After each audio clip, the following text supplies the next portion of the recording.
Hello friends, I am Pankaj Kumar Tripathi welcoming you in PVP video classes. Today we have to discuss on sexual offences under IPC, भारतीय दंड संहिता के अधीन यौन अपराध। Actually IPC में sexual offence कह के कोई ऑफेंस नहीं है, but there are several offences of sexual nature. बहुत सारे अपराध यौन प्रकृति के अपराध हैं। आज के समय में ये बहुत चर्चा का विषय भी बन गया है कि किसी व्यक्ति की कौन सी एक्टिविटी, कौन सी हरकत सेक्सुअल ऑफेंस के कैटेगरी में आती है कि नहीं आती है। दूसरी बात, कॉन्सेंट से किया गया कोई एक्शन भी कब ऑफेंस है, कब नहीं है। तीसरी बात, पति पत्नी के बीच जो सेक्सुअल एक्टिविटीज है उनकी कौन सी एक्टिविटीज ऑफेंस के कैटेगरी में आ रही है। ये 3-4 पॉइंट ऐसे नए नए उठे हैं, खासकर दामिनी केस के बाद, कि आज हर जगह इस पे एक कंफ्यूजन की स्थिति है।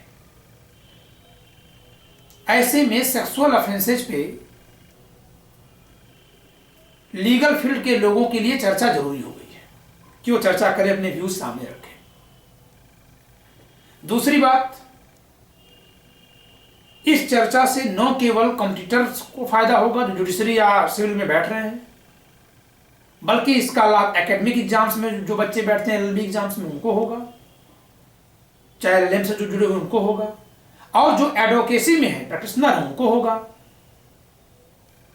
कॉमन पीपल को तो होगा ही, क्योंकि उनको नॉलेज हो जाएगा कि कौन से एक्टिविटीज उनके ऑफेंस हैं, कौन सी नहीं, यानी क्या नहीं करना चाहिए, क्या करना चाहिए।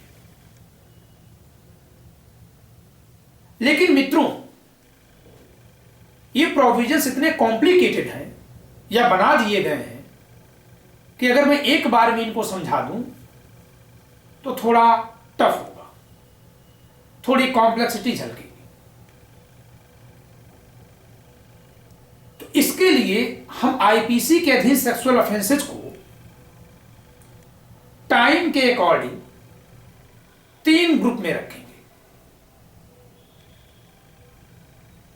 3 ग्रुप कौन कौन से? एक, provisions related to sexual activities in the original IPC. संहिता जो मूल स्वरूप में बनी थी उसमें सेक्सुअल एक्टिविटीज में क्या क्या आता था, अपराध माना जाता था, पहले उस पर हम चर्चा करेंगे। Then after, the position of provisions upon sexual offences under IPC after Criminal Amendment Act 1983, 1983 में भारतीय दंड संहिता में कुछ नई धाराएं जोड़ी गई, कुछ पुरानी धाराओं में बदलाव किया गया। तो उसके बाद सेक्सुअल ऑफेंसेस की पोजीशन क्या बन गई। और सबसे आखिरी ग्रुप में हम लोग पढ़ेंगे लेटेस्ट लॉ को, कि position of provisions upon sexual offences under IPC after the criminal law amendment act 2013 enforced on 3 फरवरी 2013, कि 3 फरवरी 2013 से जो दंड विधि संशोधन अधिनियम 2013 लागू हो गया है, उसके बाद सेक्सुअल ऑफेंसेज के प्रोविजंस क्या हो गए, कैसे प्रोविजंस।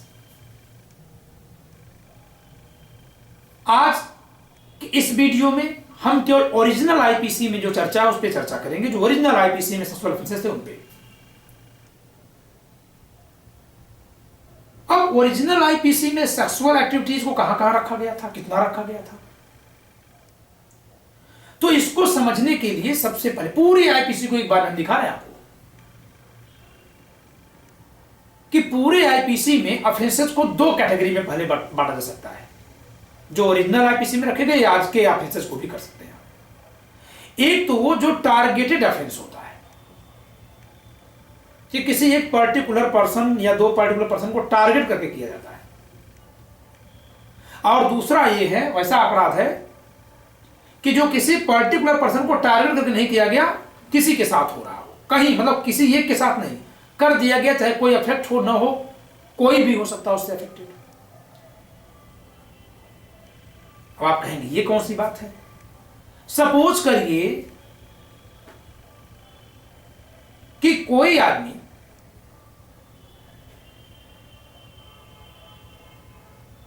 ब्लू फिल्म बनाता है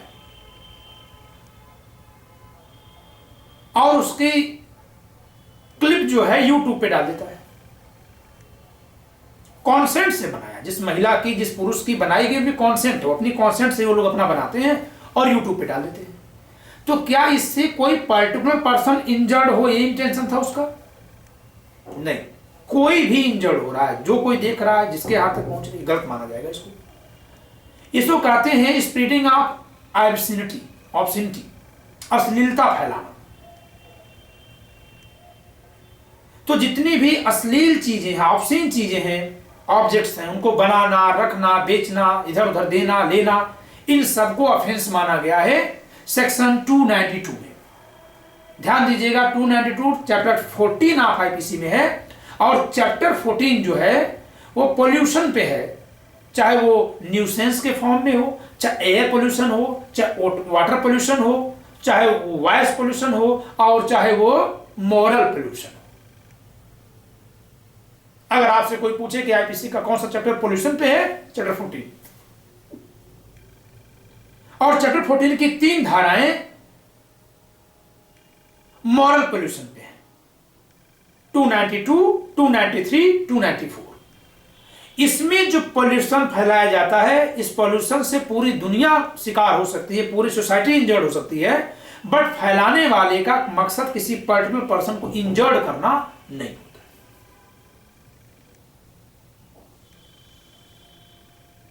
293 में किसी भी इमेच्योर बच्चे को कोई ऑब्सीन प्रोडक्ट देना, पकड़ाना, थोड़ा बड़ा ऑफेंस मान लिया गया है।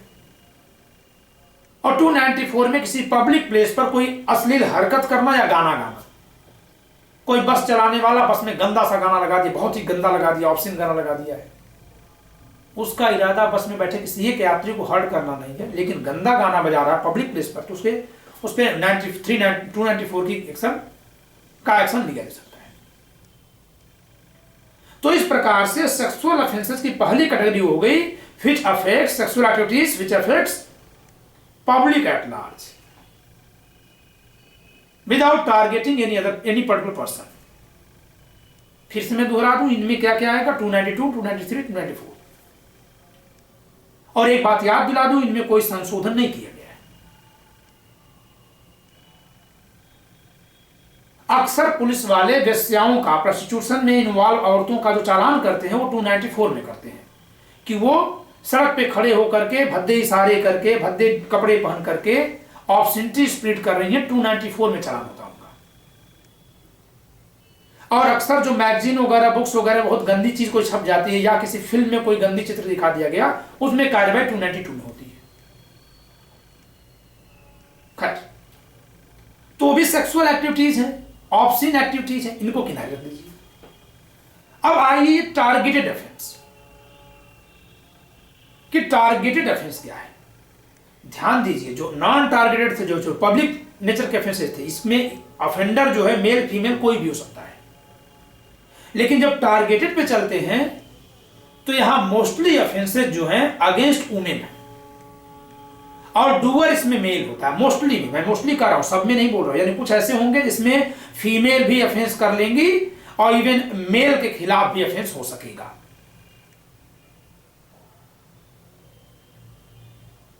तो इसमें हम सबसे पहले टारगेटेड ऑफेंस की जब हम बात कर रहे हैं तो पहले अगेंस्ट फीमेल बात कर लें, against women by male, by men हम बात करें, उन अपराधों की बात करें, उन सेक्सुअल एक्टिविटीज जो ऑफेंसिव हैं की बात करें जो किसी महिला के खिलाफ और पुरुष के द्वारा ही की जाती है।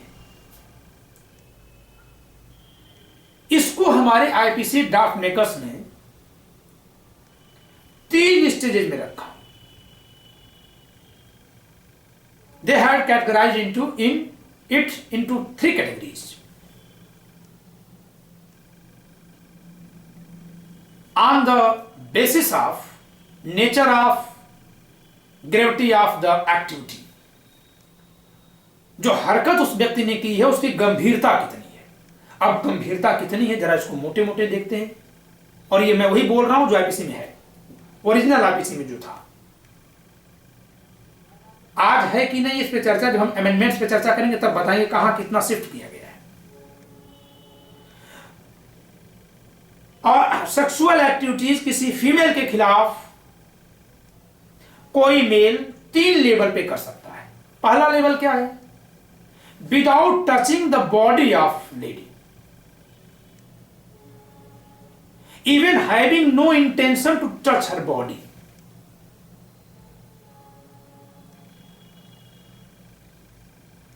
यानी उससे न टच में आ रहे हैं, न टच करने का इरादा रख रहे हैं, शरीर तक को टच नहीं कर रहा, न इरादा ही टच करने का है, और इसके बाद भी सेक्सुअल एक्टिविटीज कर रहा है। इसमें क्या है? Eve teasing, comment passing, exposure of self organs, calling him her for illicit relationship, ये सारी बातें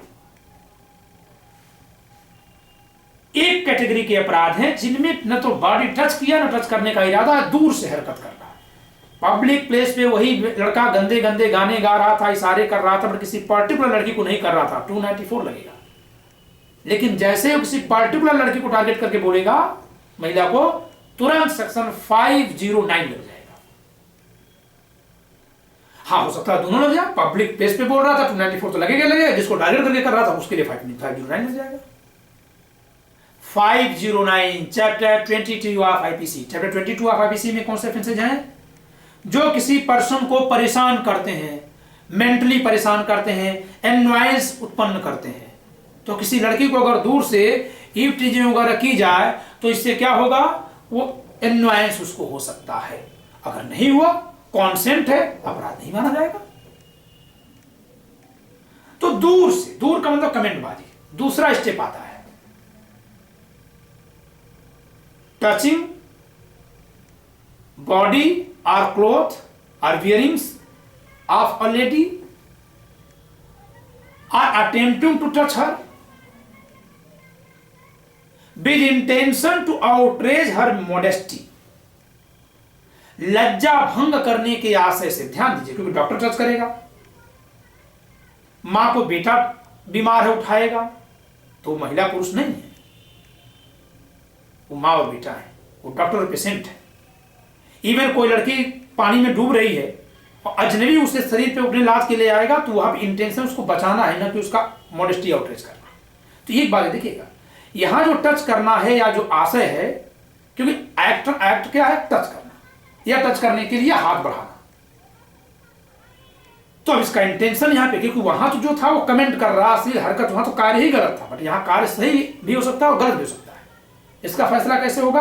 on the basis of the mens rea with what the act has been persuaded. तो वह कार्य जिस इच्छा या आशय से किया जा रहा है, उस इच्छा या आशय के अनुसार। इसमें क्या दूसरा स्टेप क्या है? उसके शरीर को टच करना या टच करने के आशय से हाथ बढ़ाना। शरीर का मतलब शरीर या उसकी बियरिंग्स वगैरह, दुपट्टा खींच लिया, ये सेक्शन 354 का offence. This is an offence under section 354 of IPC. This is called committing use of criminal force or assault with intention to outrage modesty of a woman।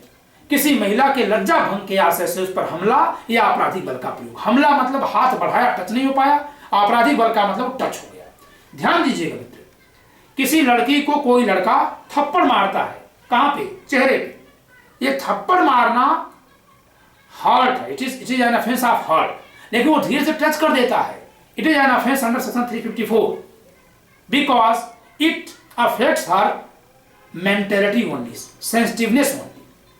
ये उसे कोई फिजिकल इंजरी नहीं करता है, फिजिकल इंजरी किया तो hurt हो गया, लेकिन उसके सेंसेस को अफेक्ट कर दिया तो क्या हो जाएगा, असल्ट और यूज ऑफ क्रिमिनल फोर्स। तो इस तरह से एक दूसरा स्टेप हुआ इसमें, जैसे बस में चढ़ने में धक्का दे देना, मेला में कहीं कोई हाथ लगा देना। तो ऐसे ये अपराध जो होते हैं वो 354 में आते हैं। फिर से समझिए दो स्टेप्स। पहला स्टेप क्या है, बॉडी टच करने का न इरादा था, न टच किया, न हाथ बढ़ाया, कुछ नहीं किया, बस केवल दूर से कोई उसके खिलाफ गंदे कमेंट या गंदी बात, गंदा एक्सपोजर, गंदी हरकत कुछ किया, टारगेटेड ऑफेंस में 509। दूसरा क्या हुआ, उसके आगे की बात करते हैं, हाथ बढ़ा दिया, चाहे टच हुआ या नहीं हुआ, इंटेंशन क्या है, केवल हाथ ही बढ़ाना नहीं है, कुछ भी कर देना, शरीर से चिपका लेना, लगा लेना। मतलब इसमें कहां तक की हरकत आएगी टचिंग में, having no intention to commit intercourse with her, मैथुन करने के आशय से भिन्न कोई आशय, आशय कौन सा, गंदा आशय ही भी होना चाहिए, बट आशय क्या, मैथुन करने के लिए टच नहीं करना। अगर मैथुन करने के लिए टच करेगा तो अगले स्टेप में जाएगा। मैथुन करने के आशय के से अलग कोई गंदा आशय, इलिसिट ऑब्जेक्ट के साथ उसकी बॉडी को टच कर देना, या टच करने के लिए हाथ बढ़ा देना, हाथ बढ़ाया लड़की हट गई, this is an offence of assault. Touch हो गई, यूज ऑफ क्रिमिनल फोर्स। तो ये 354 का ऑफेंस है, एक में दूर से, दूसरे में टच करके या टच करने का एफर्ट करके। तीसरा क्या है, कॉमिटिंग इंटरकोर्स विद हर, मैथुन करके अपराध करना। ध्यान दीजिए, एक में एकदम से दूर से था, दूसरे में बॉडी टच किया, तीसरे में इंटरकोर्स कमिट कर दिया। कॉमिटिंग पेनिट्रेशन, सेक्शन 375 लिखती है कि for constitution of offence of rape penetration is sufficient. Penetrate करे, मैथुन कर दे लड़की के साथ, महिला के साथ। ये लड़की महिला का मतलब क्या हुआ, उसकी पत्नी नहीं होनी चाहिए। अगर पत्नी होगी, तो मैं पुराने लॉ की बात कर रहा हूं, नए लॉ की नहीं। पुराने लॉ में क्या है, अगर पत्नी है और 15 साल से छोटी है तो मैथुन करने पे रेप होगा, चाहे उस पत्नी की सहमति हो या नहीं। बट अगर वो 15 साल से ऊपर है तो उसकी कॉन्सेंट हो या नहीं, इसका कोई मायने नहीं है, और उसके साथ किया गया मैथुन अपराध नहीं होगा। तो औरत, महिला का मतलब, लड़की का मतलब यही है। दूसरी बात क्या है, अगर वो पत्नी नहीं है तो पुराने लॉ में उसकी एज 16 साल से कम अगर है तो चाहे उसकी कॉन्सेंट से या बिना कॉन्सेंट से वो अपराध माना जाएगा। लेकिन 16 साल से बड़ी है तो अगर उसकी कॉन्सेंट से है तो अपराध नहीं होगा, विदाउट कॉन्सेंट। तो जरा देखिए, पहले में क्या था, कॉन्सेंट तो किसी में नहीं होना चाहिए, कॉन्सेंट हो जाएगा तो डिफेंस मिल जाएगा करने वाले को। जो दूर से हरकत हो रही थी वो विदाउट कॉन्सेंट, अंडरस्टूड है। अब आप पूछेंगे ये कैसे प्रूव होगा कि कॉन्सेंट थी कि नहीं थी, ये हरकतों से प्रूव होगा। तो जब कॉन्सेंट नहीं थी और वो ईव टीजिंग किया, गंदी हरकत किया, तो ये 509 का, दूर से किया, टच करके किया या एफर्ट किया, इवन नंगा कर देने तक, कपड़े हटा देने तक। क्यों, क्योंकि अगर नंगा इसलिए नहीं किया गया कि इंटरकोर्स किया जाए। गुवाहाटी केस आपको याद होगा, रात को 11 बजे सड़क पे ही लोगों ने एक लड़की के कपड़े फाड़ दिए थे। मित्रों, उन बेशर्म लोगों ने जो बेशर्म कार्य किया था वो तो बेशर्म था ही, लेकिन एक विधि का जानकार होने के नाते जब बड़े बड़े पदों पर आसीन लोग, और यहां तक कि कुछ बड़े बड़े पार्टियों के बड़े बड़े नेता जो सर्वोच्च न्यायालय में वकालत करते हैं, जब वो मीडिया में कैमरा के सामने आके बोलते थे कि नहीं नहीं, इन लोगों ने बहुत गंदा काम किया, इन्हें सख्त से सख्त सजा दी जानी चाहिए, तो मुझे बहुत अजीब सा क्षोभ होता था, नाइस होता था, फ्रस्ट्रेशन मुझे होता था कि क्या बोल रहे हैं लोग। आप कहेंगे इसमें गलत क्या बोल रहे थे। दरअसल जिस समय वो बोल रहे थे कि इनके कार्य के लिए सख्त से सख्त सजा होनी चाहिए, आईपीसी के सेक्शन 354 में ही तो अपराध था। क्यों, क्योंकि सड़क पे उन लोगों ने इस लड़की कपड़े फाड़े थे, प्रूफ था कि they had no intention to commit intercourse with her. तो उनका इंटेंशन था कितना, केवल उसके नंगा कर देना, शरीर छू देना, देख लेना, और इतने तक का अपराध केवल 354 में ही आएगा। और जिस सख्त से सख्त सजा की बात करते थे, उस वो क्या थी उस समय, सेक्शन 354 के उस समय के आईपीसी में सजा केवल 2 वर्ष तक का कारावास थी। It was just an imprisonment for either description, किसी भी प्रकार का, it might be simple imprisonment और of rigorous imprisonment, but for not more than 2 years, 2 साल से ज्यादा हो ही नहीं सकती थी। यानी हमारे, मैं आप पूछेंगे तो फिर नेताओं से नाराज क्यों थे? वो सख्त से सख्त कह करके जनता को गुमराह कर दे रहे थे कि जनता ये सोचने की तो सख्त से सख्त की बात कर रहे हैं, क्योंकि जनता लॉ को अच्छे से नहीं जानती, वो भावना में चलती है। मैंने सोचा कि जनता तो ये समझ रही होगी कि नेताजी शायद दीवार में चिनवा दे, खोलते कड़ाहे में डलवा दे, हाथी के पैर के नीचे कुचलवा दे, मानो बादशाह की तरह बोल रहे हैं सख्त से सख्त सजा, बट वो लीगली अपने को करेक्ट भी कर लेंगे। अगर हम पूछें कि आप ऐसी बात क्यों कर रहे थे, तो कहते कि जो लॉ में है हम उसी सख्त से सख्त सजा की बात कर रहे थे। मित्रों, ऐसी घटनाओं के लिए उनको सख्त से सख्त सजा कहने की बजाय ये कहना चाहिए था कि इसके लिए कानून में जो अधिकतम सजा है वो ना काफी है, महज 2 साल का कारावास है, हम सजा बढ़ाएंगे। ऐसा बहुत सारे इलाकों में भारत के होता है कि महिलाओं को दबंग नंगा करके घुमा देते हैं। गांव में कोई आरोप लगा दिया बदचलनी का, डायन होने का, नंगा करके घुमा देते हैं। नंगा करके घुमा देने का उनका मतलब क्या हो गया? They had no intention to commit intercourse with, उनका उसके साथ मैथुन करने का आशा नहीं होता है।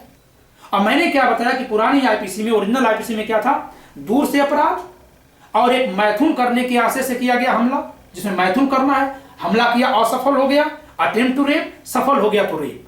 लेकिन अगर बॉडी को टच कर रहा है या करने का एफर्ट कर रहा है but having no intention to commit intercourse with her, तो चाहे वो जहां तक भी पहुंच जाए, उसे पूरा नंगा कर दे या केवल दुपट्टा खींच दे या दुपट्टा भी न छुआ जाए। ये दुपट्टा नहीं छुआ गया, हाथ बढ़ाया, लड़की ने शरीर पीछे कर लिया, नहीं टच हुआ, ये भी 354 का ऑफेंस है। और पूरा नंगा करके शहर में घुमा दिया, वो भी 354 का ही ऑफेंस है, जिसके लिए पनिशमेंट महज मैक्सिमम 2 years है। मित्रों, कितने शर्म की बात है कि अगर वही लड़की सड़क पे जा रही है, एक आदमी पिस्टल लेके आए, पिस्टल दिखाया, उसका मोबाइल या पर्स छीन लिया, सजा हो जाएगी रॉबरी के लिए, लूट की सजा होगी सेक्शन 393 में, सॉरी 392 में 10 years तक की होगी। और अगर कहीं वो हाईवे है और रात में यानी सूर्यास्त के बाद आफ्टर सनसेट कर दिया offence, it might B for 14 years, 14 वर्ष हो सकती है। लेकिन उसी लड़के ने उसके कपड़े फाड़ दिए, उसका दुपट्टा छीन लिया, इज्जत की बात मैं कर करूंगा। वैसे तो लड़कियों को इज्जत की पिटारी नहीं समझना चाहिए, लेकिन किसकी प्रतिष्ठा है, मेरे अपने समझ लेने से या किसी एक दो लोगों समझने से नहीं फर्क पड़ेगा। तो सजा महज 2 साल, मोबाइल और पर्स चुराया तो 10 साल 14 साल, चलिए मोबाइल पर्स चुराया, चुपके से खींच ही लिया 3 साल, और कपड़े खींच लिया शरीर पर से तो महज 2 साल। और ये आज से नहीं था, 1860 से, अब बदल गया है। हाँ, 2013 के बाद इसमें क्या बदलाव हुआ कि इसकी सजा बढ़ा दी गई, अब ये 7 years तक कर दिया गया है। खैर आगे चलते हैं। तो एक ऑफेंस वो हुआ, दूसरा एक 509 का हुआ 509 में, एक जिसमें बॉडी टच होने की संभावना या हो रही है 354 में, और अगला एक है committing intercourse with a women against her will और विदाउट हर कॉन्सेंट, उसकी सहमति के बिना या उसकी इच्छा के बिना। अब आप कहेंगे ये कैसे 2 बातें हैं, सहमति के बिना या इच्छा के बिना? दोनों तो एक ही है जी? नहीं, एक ही नहीं है। सहमति के बिना इच्छा से संभव है। लॉ एक एज तक मानता ही नहीं है कि कोई आदमी जो कॉन्सेंट दिया वो कॉन्सेंट है। तो एक 15 साल की लड़की ने स्वेच्छा वॉलंटरली पार्टिसिपेट किया इन कोर्स ऑफ इंटरकोर्स एक लड़के के साथ, तो उस इंटरकोर्स में उसकी इच्छा विल है कि नहीं है? वो खुद पार्टिसिपेट कर रही है, ऑफर कर रही है बल्कि, लेकिन उसकी कॉन्सेंट जो लड़के के लिए है, लॉ उसे कॉन्सेंट मानता ही नहीं है, तो ये बिना कॉन्सेंट के है। इच्छा तो है बट कॉन्सेंट के बिना। तो आप कहेंगे तो फिर इच्छा के बिना नहीं है किंतु कॉन्सेंट से, ये थोड़ा सा इल्यूजिंग क्लॉज है, या है कि आप कहें था। एक्चुअली अगर इच्छा नहीं है फिर भी वो कॉन्सेंट दे रही है तो हमारा लॉ इसे कॉन्सेंट नहीं मानता है। यानी कुल मिला के अगर कॉन्सेंट नहीं है, चाहे एक्चुअल में नहीं है या due to effect of law से नहीं माना जा रहा है, तो वो इंटरकोर्स जो है जिस महिला के साथ किया गया, अगर वो वाइफ नहीं है तो रेप माना जाएगा। हाँ, इच्छा नहीं है तो क्या होता है, उसमें उसको फिजिकल इंजरी होती है तो मेडिकल चेकअप में आ जाता है। अगर इच्छा है बट कॉन्सेंट नहीं है तो फिजिकल इंजरी नहीं होगी, क्योंकि ये तो नेचुरल कार्य है। इंटरकोर्स सेक्स या सेक्सुअल एक्टिविटीज क्या है, नेचुरल भी तो है। तो अगर दोनों की कॉन्सेंट है, दोनों की इच्छा है अंदर से, तो महिला को इंजरी नहीं कॉज होगी। तो एक्चुअली वो मेडिकल इफेक्ट अलग हो जाता है। जहां इच्छा ही नहीं है वहां उसको इंजरी कॉज हो जाएगी इनर पार्ट्स में, जहां उसकी इच्छा है वहां उसे इंजरी नहीं कॉज होगी। जैसे किसी लड़की को नशीला पदार्थ खिला दिया गया, अगर वो होश में होती तो कॉन्सेंट नहीं देती, बट नशीला पदार्थ खिला दिया गया, उसे साइकोटिक ड्रग्स दे दिया गया, and being in effect of the drug वो क्या कर रही है, सी एक्साइटेड, वो उत्तेजित हो जाती है और उसका ब्रेन हल्का हो जाता है, वो सोच नहीं पाती कि वो कर क्या रही है, बट उसकी बॉडी जो है सेक्सुअल एक्टिविटीज के लिए रेडी हो जाती है। इट इज, और उसके बाद इंटरकोर्स किया जाता है। It is an intercourse committed with the will of God. Lady, उसकी इच्छा तो है but she is not able to decide that she should involve in that activity और not. It means what she has done it was not with her free consent, ये उसकी सहमति से नहीं है, तो ये भी रेप है। आईपीसी में हमने क्या पाया, एक सार्वजनिक प्रकृति के अपराध है जो 292, 293, 294 में है। एक टारगेटेड है, टारगेटेड में महिलाओं के खिलाफ 3 लेवल पे किए गए, दूर से 509 टच करने का अफोर्ड करके या टच कर दे करके, इवन नंगा तक करना, तो वो क्या है, लज्जा भंग के आशय से with intention to breach modesty of the women, ये 354 में था। और इसके बाद कॉमेटिक इंटरकोर्स कर दिया तो rape without consent of the wife, sorry the lady. अगर नहीं कर पाया, करने जा रहा था, एकदम से वहीं जाके फेल हो गया, कोई रोक दिया, कोई आ गया, तो ये अटेम्प्ट टू रेप में चला जाएगा। अटेम्प्ट के साथ जोड़ के पढ़ देंगे तो फिर 4 कैटेगरीज हो गई। यही ओरिजिनल था। अब आप कहेंगे तो सर ये तो फीमेल के अगेंस्ट हो गया, मेल के जरिए, और जो कॉमन बता रहे थे, अब वहीं पे आगे एक लाइन बढ़ जाइए। ये इंटरकोर्स नेचुरल इंटरकोर्स था या इननेचुरल? तो अगर ये नेचुरल था तो रेप है महिला के लिए। अगर ये इननेचुरल था, सोडोमी थी, ओरल था, then it would be amounted as unnatural lust, an offence under section 377। लेकिन अब एक बात जानिएगा, सेक्शन 377 में अननेचुरल लिस्ट केवल मेल फीमेल से करे वही नहीं जाता। फीमेल फीमेल से करे, मेल मेल से करे, या मेल फीमेल से करे, या मेल बेस्टियलिटी करे, फेस्ट फीमेल बेस्टियलिटी करे, पशुगमन, पशु के साथ, तो ये सब 377 में जाते हैं। यानी मैंने कहा था कि कुछ अपराध इसमें ऐसे हैं जो महिला या पुरुष कोई भी कर सकते हैं, तो वो सेक्शन 377 का है, वो अप्राकृतिक यौनाचार है। बेस्टियलिटी मतलब 2 महिलाएं आपस में समलैंगिक आचरण करें,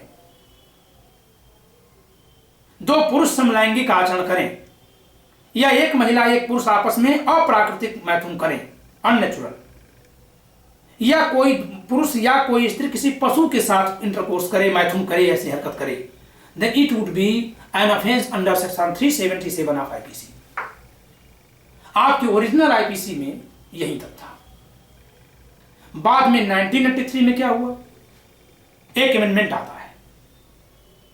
अमेंडमेंट के जरिए अब हम पूरी आईपीसी को लेकर चल रहे हैं, एक सेक्शन जोड़ी गई 228A, 1983 का अमेंडमेंट एक्ट पढ़ लेते हैं।